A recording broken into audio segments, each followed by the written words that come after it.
నమస్కారం ఘంటారావానికి స్వాగతం. ముందుగా ప్రధాన అంశాలు. 1,56,999 కోట్లతో రాష్ట్ర బడ్జెట్.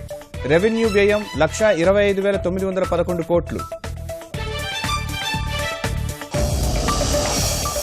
సంక్షేమానికి అగ్ర ప్రాధాన్యం.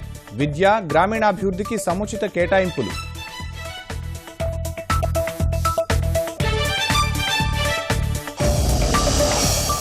జలవనరుల రంగానికి మరింత ఊతం. ప్రాజెక్టుల పూర్తితో రాష్ట్రాన్ని సస్యశ్యామలం చేస్తామని భరోసా.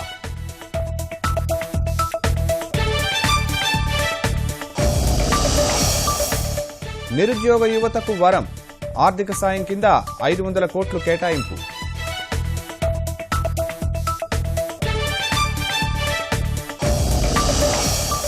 $9,091 కోట్లతో వ్యవసాయ బడ్జెట్.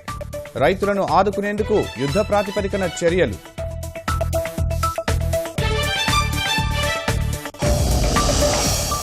రైతు రుణమాఫీకి ఇప్పటి వరకు 11,000 కోట్లు చెల్లింపు. మూడో విడతకు 3,600 కోట్లు కేటాయింపు.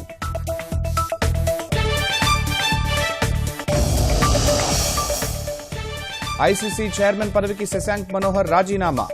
వ్యక్తిగత కారణాలతో తప్పుకుంటున్నానని వెల్లడి.